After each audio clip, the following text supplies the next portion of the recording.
What do you think caused the breakup of a marriage? Infidelity, money, or family pressure?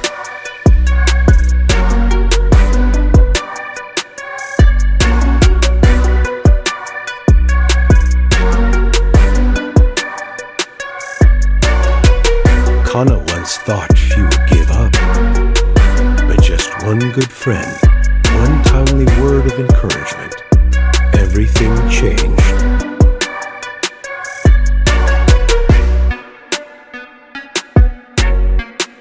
This is her story, a story of revival in marriage.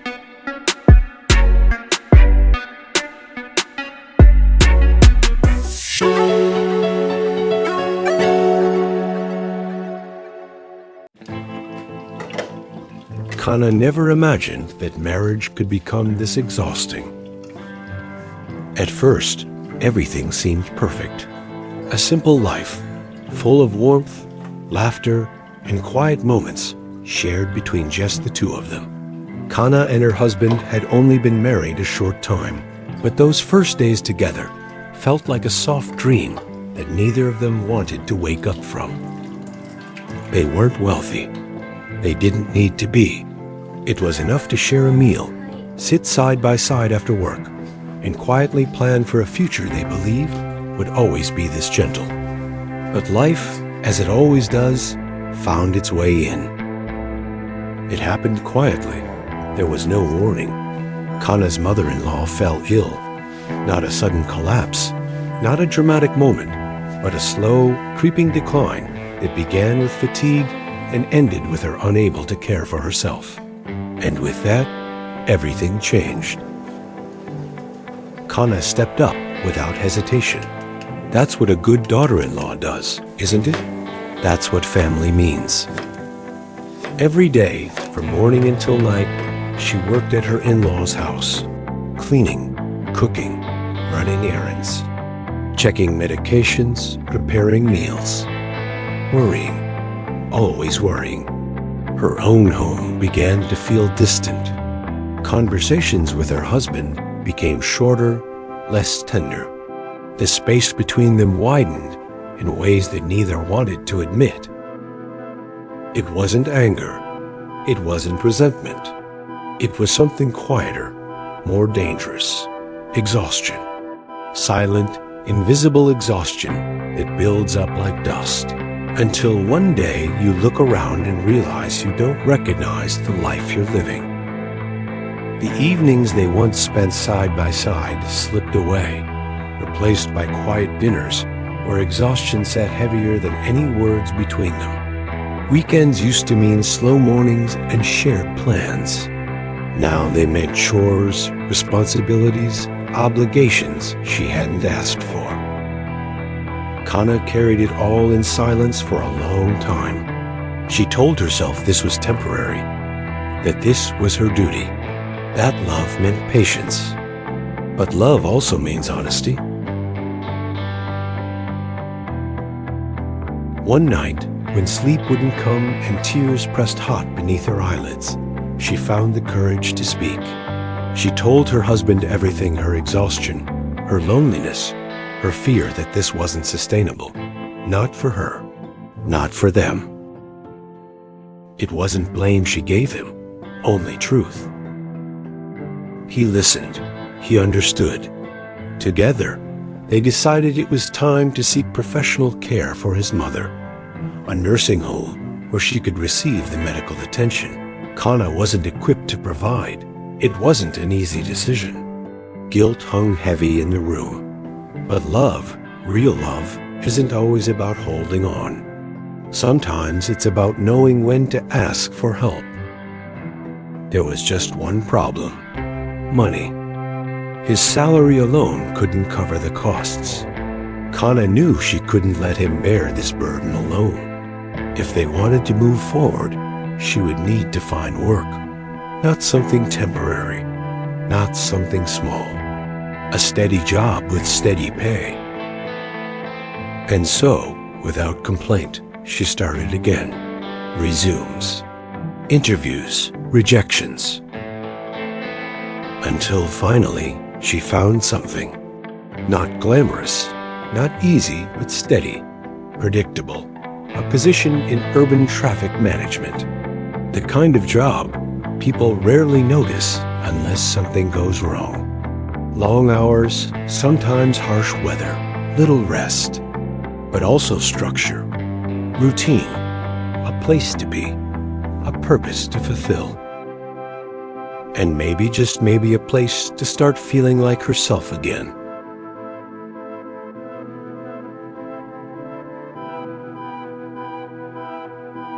Kana's new job wasn't easy. From the very first day, she understood this wasn't the kind of work where people offered praise or recognition. It was about patience, about details, about standing under the harsh sun or cold rain and keeping the city moving, no matter how tired you felt inside. But strangely, in the middle of this routine, Kana began to feel something she hadn't felt in a long time: purpose. Her colleagues surprised her, not just because they worked hard, but because they cared in a way she hadn't expected. They weren't loud about it. They didn't ask personal questions or pry into her life. Instead, they showed kindness through small, simple things. Covering her shift when she felt overwhelmed, sharing quiet moments of conversation during breaks, offering words of encouragement when the day seemed too long. These weren't dramatic acts of friendship. They were gestures that reminded Kana she wasn't alone anymore. Slowly, something inside her started to heal. She didn't notice it at first. It began in the way she stopped dreading mornings, in the way she no longer felt the weight of silence pressing against her chest as she got ready for work, in the way she realized, one afternoon, that she was smiling without even thinking about it. Edward, one of her colleagues, stood out, not because he tried to. In fact, he was quiet, gentle, someone who listened more than he spoke.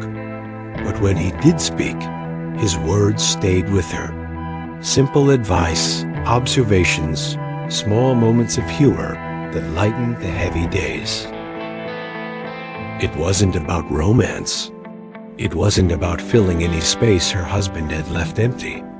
It was about connection, human kindness, the kind of friendship that reminds you you're still worth something, even when life feels impossibly hard. Edward noticed the little things, when Kana seemed distracted, when she looked tired, when she forced herself to smile, but her eyes gave her away. "You're doing better than you think," he said once. Just that.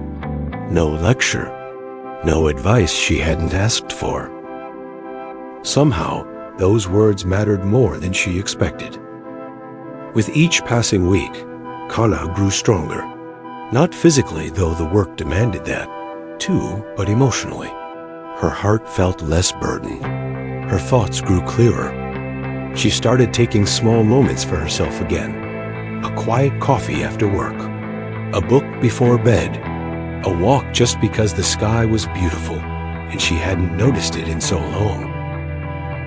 Work gave her something she hadn't realized she needed: distance, a space to breathe, to remember who she was outside of the roles she played at home. The pressures of her family life didn't disappear. They waited for her when she returned home each evening, but somehow they felt lighter, less impossible. With this new balance, Kana found herself more open when speaking to her husband. She shared her days, something she hadn't done in months. He listened, sometimes quietly, sometimes with a tired smile, but he listened. Little by little, their evenings changed, not all at once, not dramatically, but enough that Kana noticed. Conversations grew longer. Laughter returned in small, cautious bursts. It wasn't a perfect solution. Life rarely offers those. But it was a beginning, a fragile, hopeful beginning that felt more precious because of how hard it had been to reach. For the first time in months, Kana allowed herself to hope, not just for her marriage, but for herself. And hope, as she would come to understand, is one of the most powerful things we can give ourselves. Some days were harder than others. That's just how life works. Even with her new job, even with her growing sense of balance, Kana still had moments where exhaustion pulled at her shoulders like invisible hands. Days when the weight of responsibility pressed down until it felt hard to breathe. But Edward seemed to notice, always at the right time. He never overstepped, never pried. His kindness didn't feel heavy or complicated. It felt human, gentle, real. When Kana was overwhelmed, Edward didn't tell her to cheer up or be strong. He listened, quietly, patiently, as if he understood that sometimes people just need someone to hear them, to hold space for their pain without trying to fix it. It wasn't a grand gesture, not something that would make headlines or inspire movies. But in that moment, to Kana, it mattered more than he could know. Their friendship deepened in the quiet spaces between work tasks and shared coffee breaks. They didn't talk about their pasts, not much about their futures, just small things, the weather, the city, the absurd little details of daily life that somehow made the harder things easier to bear. With Edward, there were no expectations, no demands, just respect, understanding, a kind of connection Kana hadn't realized how much she needed. People talk about soulmates like they're romantic, but sometimes a soulmate is just someone who makes the world feel less lonely. Kana's heart didn't wander. She wasn't searching for something outside her marriage. What she found with Edward wasn't escape. It was strength. The strength to return home with a lighter spirit. The strength to believe, again, that happiness was possible. The more time passed, the more Kana realized how much this job, these people, these quiet connections had changed her. At home, her relationship with her husband softened. He noticed the change too. The way Kana smiled more often. The way she spoke with warmth again, not from obligation, but from genuine feeling. One evening, as they washed dishes together, a chore that had once felt like a battlefield. Kana didn't need an apology. What she needed, he finally gave her, acknowledgement. Their conversations grew easier after that. Not perfect, not magical, just honest. And honesty, she learned, was where healing begins. Through her work, through Edward's quiet friendship, through her own quiet courage, Kana had reclaimed something she thought she'd lost forever, herself. Not the version of herself who smiled because she had to, or stayed silent because it was easier, but the version who could laugh again, hope again, trust again. And in that trust, something beautiful happened. Her marriage wasn't repaired overnight. It wasn't a dramatic transformation. It was slower, gentler, two people learning how to meet each other halfway, even after months of standing apart. Kana understood now that love isn't about grand gestures. It's about showing up, about small kindnesses, about listening when it's hard and holding on when it's easier to let go. And with that understanding came peace, the quiet, steady kind that stays.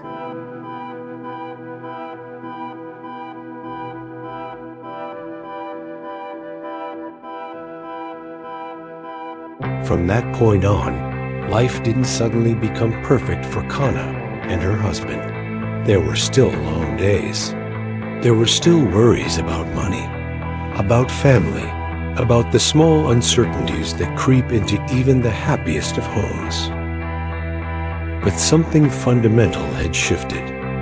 Kana no longer carried the weight of everything alone. Her heart, once so heavy with exhaustion and quiet sadness, now felt lighter. Not because her burdens had disappeared, but because she had found ways to share them with her husband, with her friends, with herself. At work, her connections deepened, not just with Edward, but with the others who had quietly become part of her daily rhythm. They weren't just colleagues anymore. They were people who understood, people who showed her through small actions that support doesn't have to be loud or dramatic to be life-changing. Thanks to them, Kana became more confident, more secure, not just in her work, but in who she was. Her marriage, too, began to bloom in the warmth of this quiet transformation. She and her husband talked more openly. They laughed again. They planned small things together, weekend meals, future trips, even silly little goals like tending a garden or redecorating a corner of their home. These weren't grand gestures, but they were gestures that mattered. Kana realized happiness isn't something that arrives all at once. It's something you rebuild, piece by piece, moment by moment, through patience and understanding, through showing up every day, even when it's hard, through forgiveness, not just of others, but of yourself. Her husband changed, too, not into someone new, but into someone softer, more aware, more willing to meet her halfway. He saw now what he hadn't before, how easy it is to lose sight of the person standing right beside you when life grows complicated. Together, they promised to do better, not perfectly, just better. And they did. Their home filled again with small joys. Shared meals, quiet mornings, gentle touches that spoke louder than words. They learned how to give each other space, how to lean in when needed, how to pull back when kindness called for it. Kana's days no longer felt like battles to be survived. They felt like days worth living. Sometimes, in the soft quiet of their evenings, she would think back to the version of herself who had once cried alone in the dark, wondering if this would ever get better. And she wished she could tell that version, "You're stronger than you think. You're not alone. And happiness will find you again, slowly, quietly, in ways you don't expect." Because in the end, that's what life is. Not a perfect story, not a movie moment, but a collection of days stitched together by love, patience, and the quiet choice to keep moving forward. And for Kana, that was more than enough. It was happiness, it was peace, it was home.